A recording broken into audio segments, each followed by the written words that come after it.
남편애도가 발생했을 때 아내가 남편과 상간녀를 응징하는 방법에는 여러 가지가 있습니다.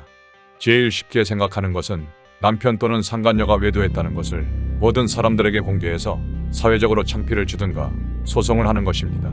그중 상간녀를 응징하기 위해 아내가 소송을 하는 경우를 보겠습니다. 소송을 통하여 몇천만 원의 피해보상금을 받았다고 하면 이제 남편애도와 관련한 모든 것이 깔끔히 정리될까요?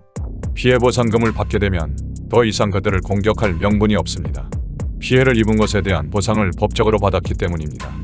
그래서 상간녀 소송은 결국 상간녀에게 돈을 받고 남편의 외도를 묵인한 것이 됩니다. 억울함을 풀기 위한 복수로서 아내가 택한 응징이지만 결과는 비참합니다. 얼마 되지 않은 돈을 받고 남편과 상간녀에게 외도에 대한 법적인 명분을 만들어준 것입니다. 그런데 소송으로 상간녀를 응징했다고 해서 분노와 원망이 사라지지는 않습니다. 오히려 외상 트라우마가 악화되면서 분노와 원망은 날로 거세집니다. 그런데 이렇게 계속 남편에게 분노와 원망을 지속하다 보면 상간녀 소송으로 외도에 대한 대가를 다 치렀다고 생각한 남편은 자기 방어를 하기 시작합니다. 그나마 일말의 잘못이라도 인정하던 남편이나 원래부터도 적반하장인 남편 모두 지금부터는 아내가 가장 이상한 여자이고 잘못되었노라고 확실하게 각인이 됩니다. 결국 승소한 뒤 분노를 하는 아내의 모습은 남편 자신이 외도할 수밖에 없었다는 것을 합리화해 주는 것밖에 되지 않는 것입니다. 그래서 초반에는 자신의 잘못을 인정하던 남편들 역시 집을 나가버리거나 아내에게 이혼을 요구하기 시작합니다. 여러분은 이러한 결과를 생각해 본 적 있으신가요? 소송을 하고 나면 분이 풀리고 고통이 사라질 것이라 생각하는 것은 완전한 착각입니다.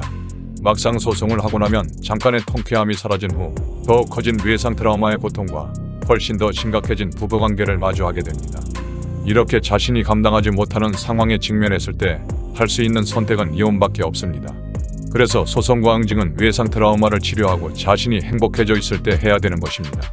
외상 트라우마가 계속 악화되고 있는 상황에서 소송과 응징을 하는 것은 이후에 대한 어떤 대책도 없이 막무가내로 분풀이를 하는 것과 다를 바가 없습니다. 그러나 그 결과는 자신의 손으로 자신의 마음을 무너뜨리고 그나마 신락 같은 부부관계를 완전히 끊어지게 하며 그러한 부모의 모습에서 자녀들의 심리도 붕괴되는 참담한 결과로 이어진다는 것을 기억하시기 바랍니다.